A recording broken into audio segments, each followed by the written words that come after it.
Hello there. Today we are going to be talking about the brain and babies because as I've been researching why my children read early at age 3, I've discovered it started back when they were babies. So here's something I want you to think about when you think about a baby. Uh, so in my opinion, I guess here, because I'm not a medical expert or anything, babies have everything that we need, and we sometimes do not treat them as intelligently as they are. We think we need to hold back information in a way from them when really they have innate hyper senses with things like hearing and reading emotions that we can take advantage of to make them good readers. And the other thing to think about is they're born with every cell in their body they're ever going to need. So what they need is already there. So please think about it that way as I talk about the brain, because as we talk about the brain has pathways. Those pathways come as we build them. So the earlier that we build them, the stronger they become over the years and over repetition. And with babies and with young people, we're building a foundation of patterns that are going to repeat and repeat and repeat and repeat and repeat throughout a child's life. That's why it's so essential that we are going to create an early reader. As fourth graders now have fallen behind, with 69% of them not able to comprehend what they're reading, we have a problem here, because the potential for fixing that starts a lot earlier than waiting until they enter elementary school or kindergarten. And technology has gotten in the way. So let's get past all that, and I'm going to show you how. So look at this picture of the brain, okay? So I've made some little divisions here to make this a little bit easier to see. So what I need you to understand about the brain is around the back of the brain is actually the things that connect to the eyes in the front. So back here is where letter recognition is going to happen. Back in the back of the brain is where like sight actually comes, even though the eyes are up here. It is sitting back in there. And then sound, of course, is close to the ears, but it's also affected in a couple other parts. So I tried to label those in a way that makes sense. So really, in a way, we see a word, we hear words, and language becomes automatic for children because it's modeled to them constantly. And there is a pattern in the brain that allows that to evolve on its own. However, here's where the brain gets a little bit different. The input and output for writing is not automatic because letter recognition. What is the alphabet? What is letter A? What is letter B? What is a vowel? What is a consonant? Or whatever applies to your language is not a given pathway in the brain. Okay, so you see this dotted line in here. We're connecting letters and sounds, which is phonics, but then we also have to dive deeper and know that words and sounds have meaning, and then choose how we're going to write or take in that information. The reading comprehension is up here, kind of in this box area there. Okay. It all has to be working together. If any one of these parts is missing, you have someone who is not able to decode words, which is break words apart, sound them out, make a word. You have to be able to do that before you can understand what the word is. So it's really this combination of decoding and language comprehension that leads to literacy.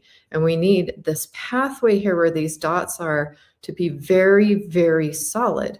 So the sooner you start exposing a child to letters, you start exposing them to pointing to the words as you read them. That is why there are books out there that say a baby's first 100 words. Now, here's the key that I noticed with my kids. I sang to them all the time, and it was the same songs. I read to them at least 20 minutes a day, a lot more with my oldest, who spoke and read super early. Repetition is key, and that may be a little annoying to you as an adult, but as a child, the brain thrives on it. That is why you have children who get obsessed about the same songs, the same movies, the same books. The brain is happy. A pathway is being made. Take advantage of them being like a sponge that way, and find a way for you to have set time to read to them every day, to expose them to letters. And some of the things I'm going to say, you're going to feel a little bit of a goofball along the way of doing things at the grocery store and when you're out and about that maybe other parents aren't doing. But if you do it, you are solidifying that pathway in your child's brain on a daily basis in little activities that you do throughout the day. It's not just sitting down and reading. Very good to do. 20 minutes is great, but it's how you do it, how you model it, and remembering these 4 parts of the brain and how they connect. Now, I even read to my tummy. I played music to my tummy. I treated my child even inside the womb like they were already a person. And so I thought about this pathway even then, and it helped. And that's why I had early readers. That pathway was laid even before the brain was completely ready for it. The pathway was already there. So all it had to do was flip the switch of, oh, I can comprehend now. Oh, I can do critical thinking now. Oh, I can do a little bit more. Create the runway for what's coming, not wait. Oh, now developmentally, we've decided that this is what we do. We're still learning the brain. And it's great to have little markers of this is what's, considered important by first grade, second grade, third grade. Okay, that is true, but every child is also different. But this idea of creating the pathway, then the brain turns on, is true for any child, no matter what they're struggling with. If they have dyslexia, they need more phonics. If they have autism, they're going to have a little more trouble with meaning, reading body language, knowing what, but it still works as long as those 4 parts of the brain create that pathway from a very early age. And so I want you to think about it like this. So decoding plus language equals literacy. So they need to see, they need to hear. That gives them the opportunity to remember. You are creating memory, you're making that pathway. The more exposure a child has to more words, the larger their vocabulary becomes, because it goes into their what's called their mental lexicon, their like library of words, and then sentence structure and things of that same nature. They may not at age 3 completely get to connecting the meaning and the understanding yet. However, the pathway is already created. So that will come very quickly after, for example. So, and every child may be different. Some may get there. And so repetition is key. Repetition is the hugest key with anything that I teach you moving forward about literacy in children between the ages of 3, 0, and 4. But also don't get discouraged if you haven't started at 0 to 3, because the same principles apply. Those same 4 parts of the brain need to create a pathway to get there. You still need to master decoding and language comprehension in the most simple terms. And now there's more to it than that. I'm learning in my master's degree as well. But just start. Just start about thinking about it this way. Think about every opportunity you have to point out letters, to point out words, to make connections, make games out of it. So a game, for example, you could do, there's always that I Spy game. Well, you can take that into the grocery store and what's everything that starts with red in the store and talk through it. And the big thing is talking to kids, talking to them like they can comprehend, even if they're not there yet. Now, there's still an age-appropriate thing. I get that. But talking to them like a person from the beginning is really, really important. So, for example, one of my daughters who spoke really super early and read super early and has a huge vocabulary, here's what happened with her. We lived out in the middle of nowhere. I married a farmer in Montana. Google Map did not even point to where we lived, and there was no internet at first. So there was literally her and the cows that I had to interact with every day. Guess who I talked to a lot?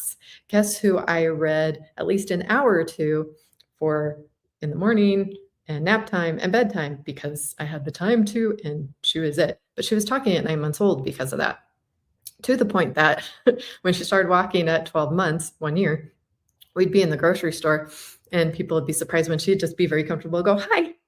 And they'd be like, oh, the little person said hi to me. And then she would turn around to them and say, hippopotamus, just to show them what she could really do.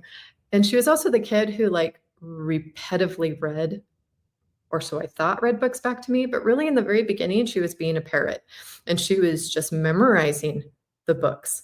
But that's a really good thing for the brain to be doing. And it is still progress, because eventually it's not memorizing, but the fact that they could memorize those words, that is why older books are better than the new books. Yes, pictures are great for comprehension and words, but it is not how reading was taught even 100 years ago. So, for example, you know most of the nursery rhymes. You know like one verse of the nursery rhymes. Twinkle, twinkle, little star, Mary had a little lamb. I found an original version, like the original Mother Goose book. There are 12 to 15 verses to those nursery rhymes. Why? Because it's this concept of repetition. We only teach one verse and we're like, oh, cute. They would teach all 12 verses. They would say all of them. And the little person's brain would get the first chunk. And then after a while, second chunk. And then the third chunk and the fourth chunk. So they could do all 12 verses and recite it. This is good. This is progress. This is the way we should go. That's why they used to have competitions for who could memorize the Bible and read it. Do you hear of anybody doing that today? Not so much. We've forgotten the value of it, unfortunately. So they can be exposed to more. And it also helps with like attention span and other things like that. So these quick hits, these easy books, it's entertainment, but to get the depth, you've got to find something that gives the repetition over and over again. And it can be with music that has words too, but that pen to paper, the writing as soon as they can write, taking texture and different things. I'll get into more of it along the way. But the main thing I want to get to parents today is like start sooner thinking about these things and how your child's brain works and make them a part of your everyday life. And get over repetition. You need repetition. You need to model it. It needs to be a part of your day if you want an early reader. And the only other thing I would say to that before I go here, because I meant to make this short, is pay attention to what they are interested in. And you will get even further with this because when their brain holds on to something, let's say dinosaurs, get them a ton of dinosaur books. If they get into colors, get a book on colors. If they get into numbers, get a book on numbers. Take advantage of when their brain is like, ooh, I want to learn this, because then they are willing to go deeper on it. They're motivated themselves and they will go further with it, which is part of the Montessori method and having stations where you master things. You can go to the station when you're interested and go as far with it as you're ready with guidance from a teacher. So think about that as an experiment. Those are some ways that you can do it. But it's simple, part of everyday life. Point out words, point out letters, point out sounds. Get that baby book that's 100 first words and read it every day for a year. And you will be surprised at what that does to create a pathway, not only for maybe an early speaker, like my 9-month-old at the time. Yeah, not now. Then, like, I was surprised to have a child talking at 9, but it was that repetition. It's the repetition. If we're far too busy, we're on screens, we're disengaged, we're not involved with our kids, they're not getting a real childhood and they're really missing out. So think old school and put the time in if you really want to have an early reader. All right, till next time, take care. You got this.